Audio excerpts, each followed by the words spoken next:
प्यारे दर्शकों नमस्कार। तारीख आज 23 फरवरी 2025, दिन रविवार, हिंदी तिथि फाल्गुन माह कृष्ण पक्ष दशमी। आइए नजर डालते हैं हमारे प्यारे राज्य हरियाणा की तमाम बड़ी खबरों पर। वीडियो शुरू करने से पहले कमेंट बॉक्स में जय हिंद लिखकर हमें सपोर्ट करें और हाँ, वीडियो को पूरा जरूर देखें क्योंकि इस वीडियो में हम जानेंगे बिजली, पानी, मौसम, सरकार के नए नियम ऐलान। तो चलिए शुरू करते हैं। पीएम इंटर्नशिप योजना के तहत 1 करोड़ युवाओं के लिए शानदार मौका। हर महीने मिलेंगे इतने रुपए, फटाफट करें अप्लाई।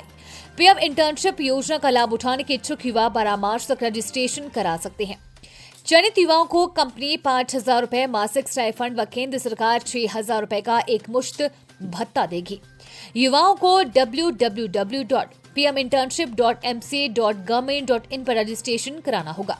पीएम इंटर्नशिप योजना की समीक्षा के लिए शुक्रवार को कार्यशाला आयोजित की गई है। इसमें केंद्र सरकार के कारपोरेट कार्य मंत्रालय के अतिरिक्त सचिव अनुराधा ठाकुर और युवा सशक्तिकरण एवं उद्यमिता विभाग के अतिरिक्त मुख्य सचिव विजेंद्र कुमार ने योजना की विशेषताएं बताई।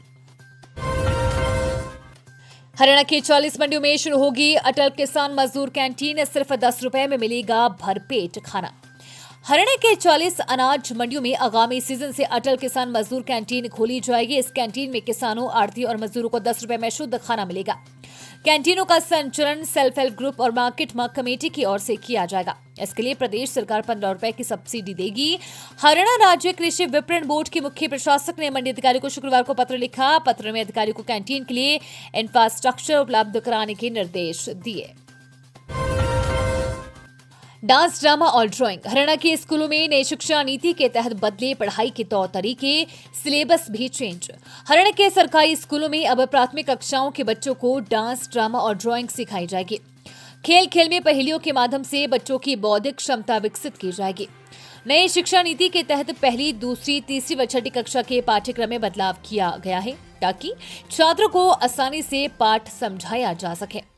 प्राइमरी कक्षाओं में बदला हुआ सिलेबस 1 अप्रैल से शुरू हो रहे नए शैक्षिक सत्र में लागू हो जाएगा। नए सत्र में पहली, दूसरी, तीसरी और छठी कक्षा के बच्चों के नए पाठ्यक्रम पर आधारित पुस्तकें मिलेंगी। हरियाणा में ये 2 दिन गरज चमक के साथ होगी बारिश। मौसम विभाग ने जारी किया अलर्ट। हरियाणा के लोगों के लिए राहत की खबर है। प्रदेश में 26 और 27 फरवरी को गरज चमक के साथ बारिश होगी। इसके लिए मौसम विभाग ने अभी से ही येलो अलर्ट जारी कर दिया है। मौसम विभाग का कहना है कि हरियाणा में 22 से लेकर 25 फरवरी तक मौसम साफ रहेगा। वहीं इसके बाद लगातार 2 दिनों तक बारिश होने की संभावना है। वहीं 28 फरवरी को भी आंशिक रूप से बादल छाए रहेंगे, जिसके चलते प्रदेश में एक बार फिर ठंड देखने को मिलेगी और इसका असर मार्च के पहले हफ्ते तक रह सकता है। ऐसे में लोगों के लिए राहत की खबर है, सर्दी अभी गई नहीं है। आलू उत्पादकों के लिए खुशखबरी मिलेगा। इस योजना का लाभ इन 21 फसलों को किया जाएगा शामिल। सीएम सैनी ने आलू उत्पादक किसानों को भावांतर भरपाई योजना का लाभ देने का निर्णय लिया है।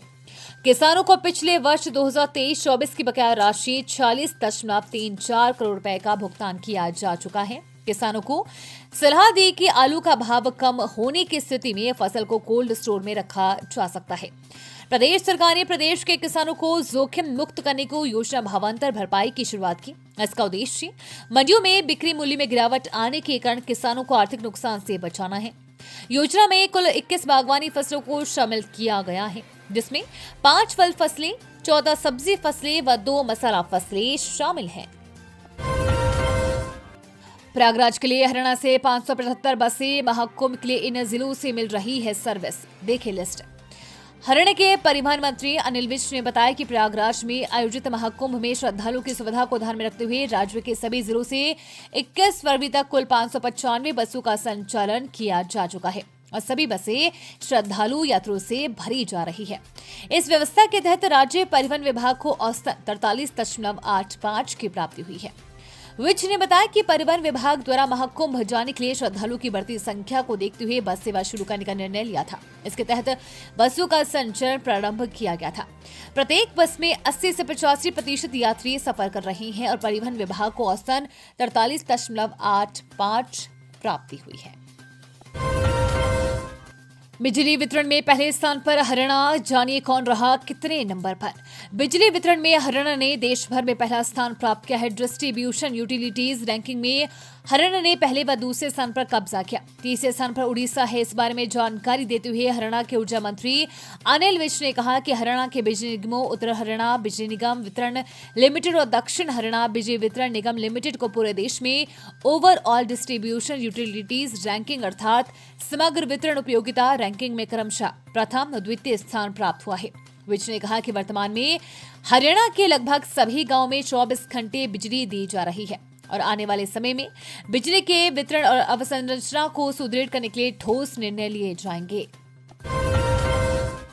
खिलाड़ियों के लिए बड़ी खुशखबरी, ये खास सुविधा देने जा रही है सैनी सरकार। हरियाणा के खिलाड़ियों के लिए खुशखबरी है। प्रदेश सरकार राज्य के खेल विभाग में पंजीकृत खिलाड़ियों का बीमा कराएगी। अगर खेल की प्रैक्टिस के दौरान कोई खिलाड़ी चोटिल होता है तो उसे इलाज कराने में आर्थिक परेशानी का सामना नहीं करना पड़ेगा। हरियाणा सरकार ने खेल नर्सरी को भी सशक्त बनाने का भी फैसला लिया है।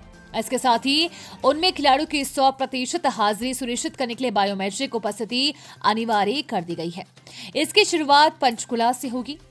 प्रदेश सरकार ने जिला स्तर के स्टेडियमों में ब्लॉक स्तर पर बनाए गए राजीव गांधी खेल स्टेडियम को ठीक कराने के निर्देश विभागीय अधिकारियों को दिए हैं ताकि वहां खिलाड़ियों को प्रैक्टिस के समय किसी तरह की परेशानी न हो। हरियाणा रोडवेज की बसों में करे फ्री सफर बनवाले ये स्मार्ट कार्ड, जानिए कैसे मिलेगी ये सुविधा।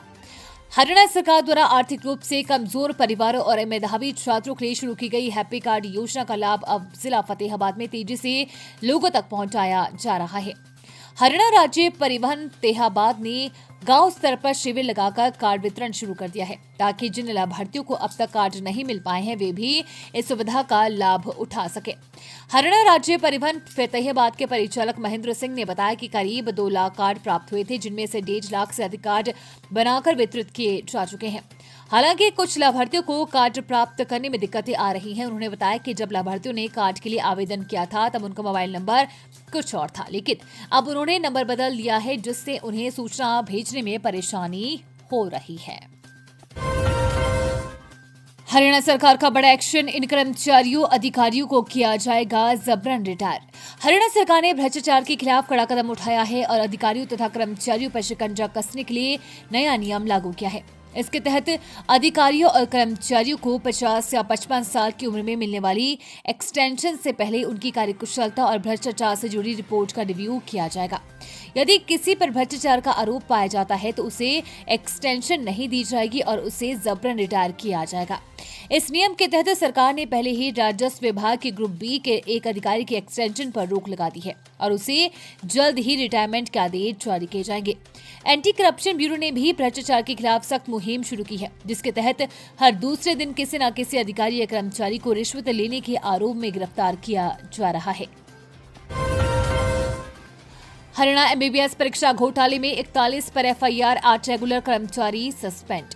हरियाणा एमबीबीएस परीक्षा घोटाले में 41 छात्रों और कर्मचारियों के खिलाफ एफआईआर दर्ज की गई है। पुलिस ने Pandit BD Sharma University of Health Sciences Rohtak UHSR से 24 एमबीबीएस छात्रों के शैक्षणिक रिकॉर्ड तलब किए हैं। इन छात्रों के साथ ही यूनिवर्सिटी के 17 कर्मचारियों के नाम पर भी एफआईआर में दर्ज किए गए हैं। पुलिस की अब तक की जांच में यूएचएसआर के 2 कर्मचारियों ने पूछताछ के दौरान परीक्षा घोटाले में अपनी भूमिका स्वीकार की है। अब ये दोनों न्यायिक हिरासत में हैं। ये थी आज की फटाफट खबरें। हम मिलेंगे अगले बुलेटिन में, तब तक के लिए धन्यवाद और जय हिंद।